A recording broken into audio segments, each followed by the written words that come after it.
Hey guys, welcome back. So this is the last lesson in our exponentials and logarithmics unit, and we're going to be solving logarithmic equations. So it's the second half of the 7.5 lesson. This one might be really weird and kind of a tough pill to swallow because what we're going to use to solve these equations feels very made up. But what I need us all to kind of understand and wrap our brains around, kind of math is made up. So what happens is when they develop things in the math community, they base it on existing understandings of functions and how numbers work, and they prove it. They prove that it works. So this is one of those things. So remember, exponentials and logarithms are inverses of each other. So since they are inverses of each other, there's those major properties that have to be true. X and Y reverse, domain and range reverse. Basically, the idea is they undo each other. They're like magic erasers, if you will, in math. So if you want to get rid of a logarithm, you have to create an exponential function. And that's what we're going to do today. It's called exponentiation, and I put little carrots around it to kind of remind our brains, like, exponentiation literally means to take a base, shove it under the problem, and push it up so that the problem becomes an exponent. And I know what you're thinking. You're like, that sounds made up. Like I said, everything in math is kind of made up. It's the notation that we decided would work for our problem. They proved that it works, and then here we are using it. So this is, I know I say it a lot, one of my favorite lessons, and I think it's just kind of cool. So think inverse function to logarithm is to create an exponential function. Let me show you how this works. If I could just move along. There we go. So right here, we have a log base 7, weird logarithm, and then some stuff inside of it, equals log base 7, and then some stuff. So how do I undo a base 7 logarithm? Well, I create an exponential function using that same base. So I take whatever number I want and I shove it underneath the problem. So of course, I want my bases to match because then they'd undo each other. So I'm going to take a 7, as soon as my pen works. Don't fail me now, pen. Come on, buddy. Oh, my favorite lesson. Don't do this. Even my computer's like, they're all your favorite lessons, silly pants. All right, here we go. So I'm going to take a 7, and I'm going to shove it underneath the problem. Yeah, that's a thing we can do. So here's what you have right now, guys. So this is now like underneath it, and this guy's being hoisted up into the exponent. So we have 7, and then up in his exponent, we have the problem. Log base 7 of 4x minus 1. And I'm writing it out the long way. We'll use a shortcut in a minute. Equals 7, and then to the exponent of the problem, log base 7 of 2x plus 5. So first of all, totally legal for us to do that. Just take 7s and shove it underneath the problem as long as we did it to both sides in every term. Now, why did we do that? Because right here, 7 to the log base 7, these are inverses of each other and they will cancel. Same thing over here. These are inverses of each other and they will cancel. So what happens is these exponents, or what is left in the exponent, I should say, kind of drops down, and it becomes the rest of your equation. 4x minus 1 must equal 2x plus 5. So I know you're asking yourself, couldn't I have just jumped to that right away?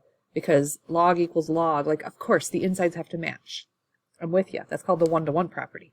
But they're not all going to be that simple. So now we're going to solve, but we're going to do it right. We're going to subtract 2x from both sides. And if I bring my x's to the left, let's move the constants to the right. I'm going to add 1 to both sides. So what do we got here? 2x equals 6. One more step and we're home free. Whoops. Divide by 2. And we end up with x equals 3. Now there will be a note coming up at some point in your life where it's like, you need to check your answers. Well, checking them is as simple as plugging them into the original problem. Remember a logarithm? No matter what the base is, logarithms, when you apply the logarithm to the actual number inside of it, it can't go negative. So if you plug in a 3 into here and here, and you don't need to check this one, but if you plug in a 3, you better get a positive number inside of that logarithm. So like log base 7 of something positive, log base 7 of something positive. We'll see maybe in our future things that don't come out positive, and that's why we're getting some extraneous solutions. Yeah, you heard me, they're back. All right, so big note here, make sure that the logarithms are isolated before you do any exponentiation. So right here, we are not isolated yet. The logarithm has to be all by itself. So we're going to isolate by subtracting the 2. So now we've got a common logarithm this time. Notice how there's no base there. Indicates that it's a common log, so it's really a base 10. So right here, this being a common log, that means we would use the matching base, which we know is a 10. So we're going to shove a 10 underneath the problem, but you got to do it to both sides. All right. Again, I'm going to write this out the long way, and then we'll start taking some liberties and shortcuts in a minute. So what we have right now is 10 to the common log of x minus 9 power. So I've just taken the problem and shoved it up into the exponent, called exponentiating, and then equals 10 to the third power. Well, guys, 10 to the third power is something you would type on your calculator. That's a 1,000. All right, why did we do that? Well, right here, 10 to the common log in the power, these would end up canceling. So then the x minus 9 would just, it would drop down. So we have an x minus 9. It equals 1,000, like we discovered earlier. And then we're just going to add 9 to both sides. So x equals 1,009. How fun. Whew. All right, so a couple of notes along the side. We isolated in the first step, and then we exponentiated. Now remember, when you exponentiate, you use whatever the base is of the logarithm. So we exponentiated with a 10. And the reason we did that was because then we had some cancellation, and then we could solve. And then life was good. Now, I'm not going to bother to plug it in, just because I can see 1,000 minus 9 is definitely going to be positive. And actually, I don't know if our lesson today even shows you extraneous. I think that might be coming up in an example in our meets later on. All right, again, we must isolate before you exponentiate. It feels like a cheer. Isolate before you exponentiate, huh? All right, plus 2 on both sides. Oh boy, we have 7 times the natural log of x equals 21. Well, y'all, we're not isolated yet. We still got to get rid of that 7. So let's divide by 7 on both sides. So it took us a couple steps to isolate this question. So natural log of x equals 3. So a little note down to the side. We had to isolate in 2 steps. Okay, now we're going to exponentiate. So I explain to my neighbor, if I had one, what would I use to exponentiate to get rid of a natural logarithm? Exponentiate. I have to really sound that one out, huh? So we're going to exponentiate with, who's the base of a natural logarithm? If you forgot, go check out your calculator. It's the number e. That's weird. All right, so we're going to shove an e underneath each side of the problem, and the problem gets hoisted up into the exponent. So right here, and this is where like the shortcut comes in, we knew that this was going to cancel. That's the whole reason we did it. So the x is just going to drop down. But over on this side, we've got e to the third power. Well, y'all, I have no idea what e to the third power is. If this was a no calculator SAT test, that actually would be the answer, e to the third power. But since they do want decimals, I'm going to go ahead and use my button here. Second natural log will bring up e with an existing exponent. And then e to the third power apparently is 20.09. Lovely, right? So I'll write about 20.09.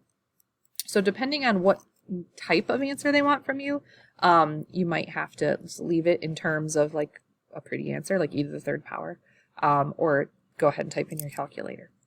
A lot of these come out nice. It depends on what the base is. If you have a funky base, like the number e, an irrational number, you're going to probably get a funky answer. If you have a nice common base or a base that's an integer, like a 7 or a 4, you're probably going to get a pretty decent rational answer. Well, you will get a decent rational answer. All right, so here's the word extraneous popping up. So let me show you what this looks like. Now, first of all, we got log equals log. They're isolated, if you want to think of it that way. So now we're ready to exponentiate. So this is a common log, right? So I'm going to exponentiate with the common base of 10. So 10 to the 10 to the, Now the reason we did that is because here they'll cancel, and actually this is a nice one where they end up canceling on both sides. So all we end up with is the equation x equals 5x plus 6. Seems basic enough, right? We're going to solve. We're going to subtract 5x from both sides probably.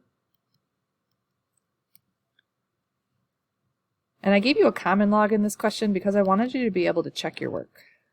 All right, so these are gone, right? Equals 6. So we're going to divide both sides by -4. And we get x equals negative, I should be able to do this, I'm a math teacher, 3/2, or negative 1.5. And if I was not a very thorough student who wasn't warned horribly at the beginning here that says these are called extraneous, that something was going to happen, I might box in the answer and move along and just get the question wrong, I suppose.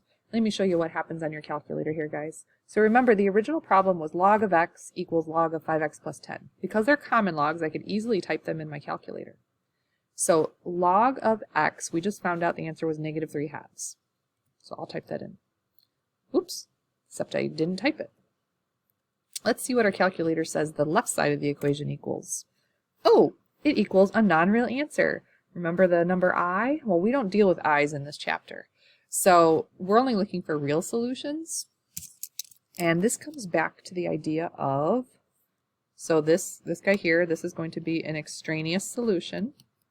So there is, and we could say no real solution, but for us, we can just say no solution. It comes back to the idea of what a logarithm looks like. The common logarithm, remember, looks like that. Ooh, not like that at all, but use your imagination, right? And x equals negative 3.5 is, over here. Well, that blue logarithm graph is not going to go into negative territory. So it doesn't exist in the real system, at least. There are imaginary answers to this question, but that is above our pay grade today, Algebra 2.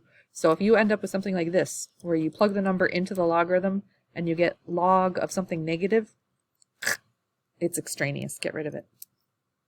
If you move on to pre-calc or advanced algebra next year, you'll see examples of these questions where you might get two solutions, and one of them is extraneous and one of them works. Or you might get two solutions where they both work.